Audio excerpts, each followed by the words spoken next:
जय श्री राधे कृष्ण। अथाष्टमो अध्याय।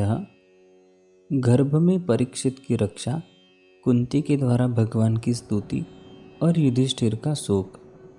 श्री सूत जी कहते हैं, इसके बाद पांडव श्री कृष्ण के साथ जलांजलि के इच्छुक मरे हुए स्वजनों का तर्पण करने के लिए स्त्रियों को आगे करके गंगा तट पर गए। वहां उन सब ने मृत बंधुओं को जलदान दिया और उनके गुणों का स्मरण करके बहुत विलाप किया। तदनंतर भगवान के चरण कमलों की धूलि से पवित्र गंगा जल में पुनः स्नान किया।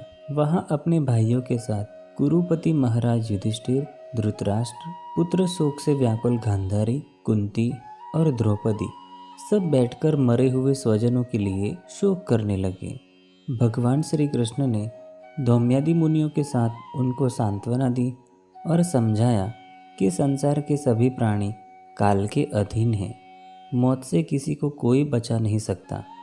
इस प्रकार भगवान श्री कृष्ण ने अजात शत्रु महाराज युधिष्ठिर को उनका वह राज्य जो धूर्तों ने छल से छीन लिया था वापस दिलाया तथा द्रौपदी के केशों का स्पर्श करने से जिनकी आयु क्षीण हो गई थी उन दुष्ट राजाओं का वध कराया।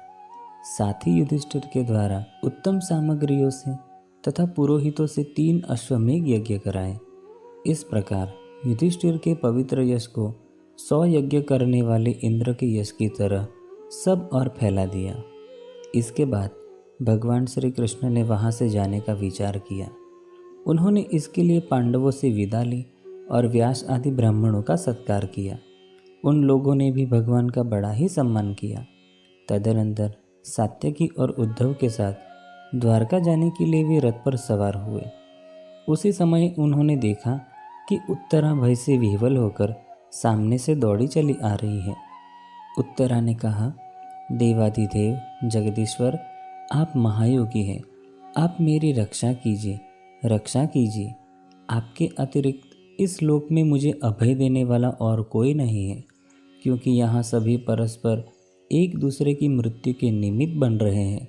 प्रभु, आप सर्वशक्तिमान हैं।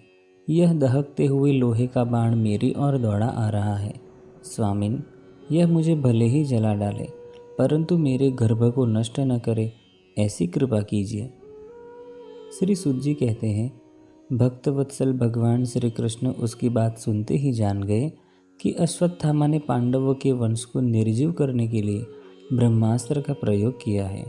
शौनक जी, उसी समय पांडवों ने भी देखा कि जलते हुए 5 बाण हमारी ओर आ रहे हैं, इसलिए उन्होंने भी अपने अपने अस्त्र उठा लिए।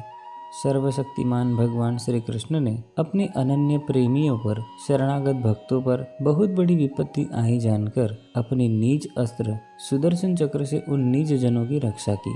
योगेश्वर भगवान श्री कृष्ण समस्त प्राणियों के हृदय में विराजमान आत्मा है। उन्होंने उत्तरा के गर्भ को पांडवों की वंश परंपरा चलाने के लिए अपनी माया के कवच से ढक दिया।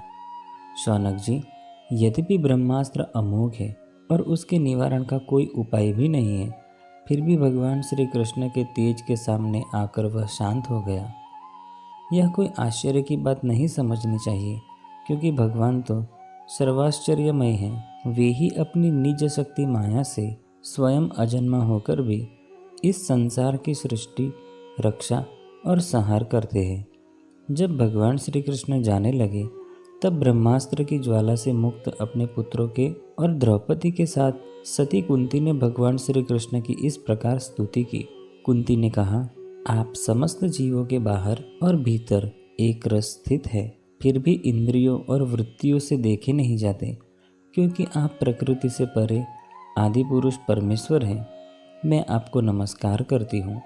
इंद्रियों से जो कुछ जाना जाता है उसकी तह में आप विद्यमान रहते हैं और अपनी ही माया के पर्दे से अपने को ढके रहते हैं।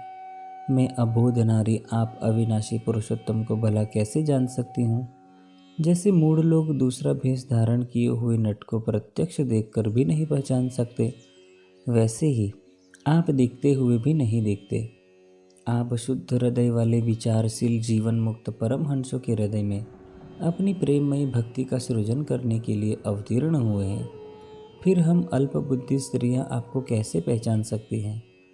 आप श्री कृष्ण, वासुदेव, देवकी नंदन नंद गोप के लाडले लाल गोविंद को हमारा बारंबार प्रणाम है। जिनकी नाभि से ब्रह्मा का जन्म स्थान कमल प्रकट हुआ है, जो सुंदर कमलों की माला धारण करते हैं, जिनके नेत्र कमल के समान विशाल और कोमल हैं, जिनके चरण कमलों में कमल का चिन्ह है, श्री कृष्ण, ऐसे आपको मेरा बार बार नमस्कार है। ऋषिकेश, जैसे आपने दुष्ट कंस के द्वारा कैद की हुई और चिरकाल से शोकग्रस्त देवकी की रक्षा की थी, वैसे ही पुत्रों के साथ मेरी भी आपने बार बार विपत्तियों से रक्षा की है। आप ही हमारे स्वामी हैं, आप सर्वशक्तिमान हैं। श्री कृष्ण, कहाँ तक गिनाऊं? विष से, लाक्षागृह की भयानक आग से, हिडिंब आदि राक्षसों की दृष्टि से, दुष्टों की द्यूत सभा से, वनवास की विपत्तियों से और अनेक बार के युद्धों में अनेक महारथियों के शस्त्रास्त्रों से और अभी अभी इस अश्वत्थामा के ब्रह्मास्त्र से भी आपने ही हमारी रक्षा की है। जगत गुरु, हमारे जीवन में सर्वदा पद पद पर विपत्तियाँ आती रहे, क्योंकि विपत्तियों में ही निश्चित रूप से आपके दर्शन हुआ करते हैं और आपके दर्शन हो जाने पर फिर जन्म मृत्यु के चक्कर में नहीं आना पड़ता। ऊंचे कुल में जन्म, ऐश्वर्य, विद्या और संपत्ति के कारण जिसका घमंड बढ़ रहा है, वह मनुष्य तो आपका नाम भी नहीं ले सकता, क्योंकि आप तो उन लोगों को दर्शन देते हैं जो अकिंचन हैं। आप निर्धनों के परम धन हैं। माया का प्रपंच आपका स्पर्श भी नहीं कर सकता। आप अपने आप में ही विहार करने वाले परम शांत स्वरूप है। आप ही कैवल्य मोक्ष के अधिपति हैं। आपको मैं बार बार नमस्कार करती हूँ। मैं आपको अनादि, अनंत, सर्वव्यापक, सबके नियंता, काल रूप परमेश्वर समझती हूँ। संसार के समस्त पदार्थ और प्राणी आपस में टकराकर विषमता के कारण परस्पर विरुद्ध हो रहे हैं, परंतु आप सब में समान रूप से विचर रहे हैं। भगवान, आप जब मनुष्यों की सी लीला करते हैं, तब आप क्या करना चाहते हैं यह कोई नहीं जानता। आपका कभी कोई न प्रिय है और न अप्रिय। आपके संबंध में लोगों की बुद्धि ही विषम हुआ करती है। आपके संबंध में लोगों की बुद्धि ही विषम हुआ करती है।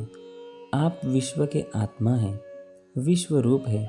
न आप जन्म लेते हैं और न कर्म ही करते हैं, फिर भी पशु पक्षी, मनुष्य, ऋषि, जलचर आदि में आप जन्म लेते हैं और उन योनियों के अनुरूप दिव्य कर्म भी करते हैं। यह आपकी लीला ही तो है। जब बचपन में आपने दूध की मटकी फोड़कर यशोदा मैया को खींचा दिया था और उन्होंने आपको बांधने के लिए हाथ में रस्सी ली थी, तब आपकी आंखों में आंसू छलक आए थे, काजल कपोलों पर बह चला था, नेत्र चंचल हो रहे थे और भय की भावना से आपने अपने मुख को नीचे की ओर झुका लिया था। आपकी उस दशा का, लीला छवि का ध्यान करके मैं मोहित हो जाती हूँ। भला जिससे भय भी भय मानता है, उसकी यह दशा। आपने अजन्मा होकर भी जन्म क्यों लिया है, इसका कारण बतलाते हुए कोई कोई महापुरुष यूँ कहते हैं कि जैसे मलयाचल की कीर्ति का विस्तार करने के लिए उसमें चंदन प्रकट होता है, वैसे ही अपने प्रिय भक्त पुण्य श्लोक राजा यदु की कीर्ति का विस्तार करने के लिए ही आपने उनके वंश में अवतार ग्रहण किया है। दूसरे लोग यूँ कहते हैं कि वसुदेव और देवकी ने पूर्व जन्म में आपसे यही वरदान प्राप्त किया था, इसलिए आप अजन्मा होते हुए भी जगत के कल्याण और दैत्यों के नाश के लिए उनके पुत्र बने हैं।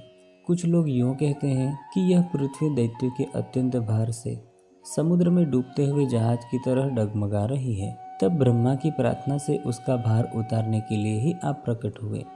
कोई महापुरुष यूँ कहते हैं कि जो लोग इस संसार में अज्ञान, कामना और कर्मों के बंधन में जकड़े हुए पीड़ित हो रहे हैं, उन लोगों के लिए श्रवण और स्मरण करने योग्य लीला करने के विचार से ही आपने अवतार ग्रहण किया है।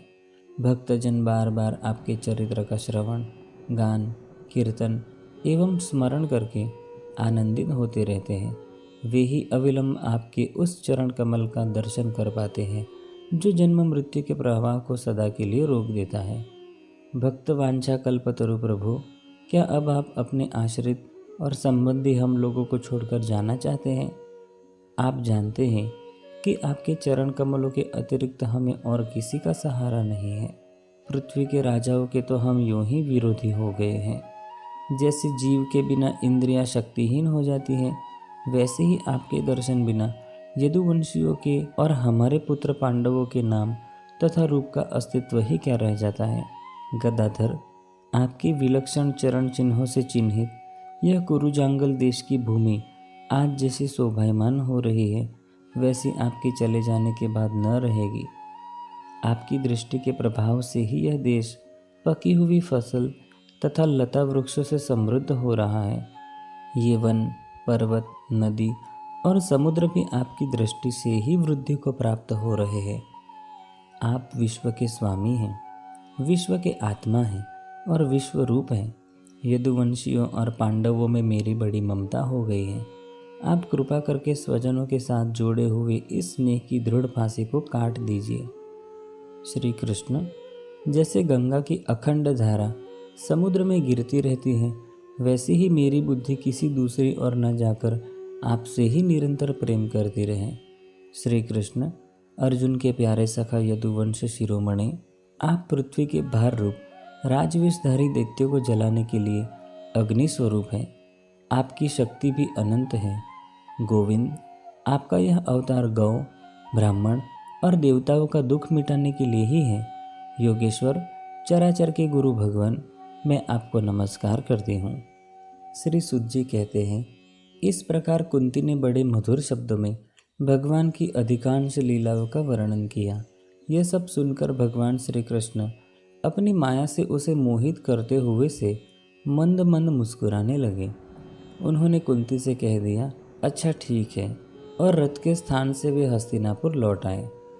वहाँ कुंती और सुभद्रा आदि देवियों से विदा लेकर जब वे जाने लगे, तब राजा युधिष्ठिर ने बड़े प्रेम से उन्हें रोक लिया।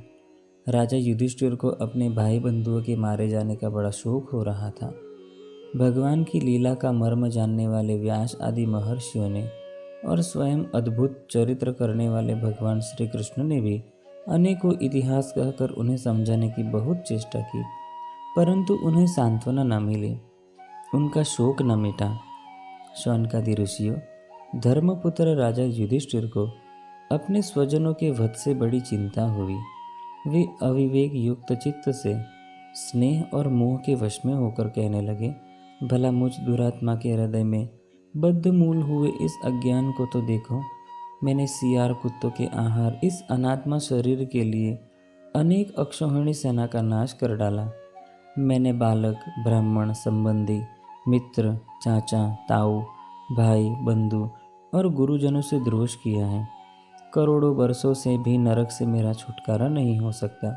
यद्यपि शास्त्र का वचन है कि राजा यदि प्रजा का पालन करने के लिए धर्म युद्ध में शत्रुओं को मारे तो उसे पाप नहीं लगता, फिर भी इससे मुझे संतोष नहीं होता।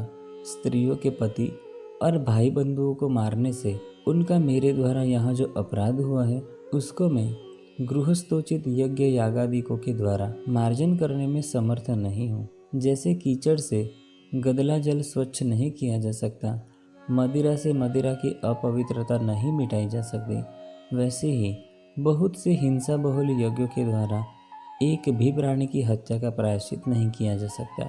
इति श्रीमद्भागवते महापुराणे पारमहंस्यां संहितायां प्रथम स्कंदे कुंती स्तुतिर युधिष्ठिरानुतापो नामाष्टमो अध्यायः। अथ नवमो अध्यायः। युधिष्ठिरादि का भीष्म के पास जाना और भगवान श्री कृष्ण की स्तुति करते हुए भीष्म जी का प्राण त्याग करना, इसे हम कल देखेंगे। तब तक के लिए जय श्री राधे कृष्ण।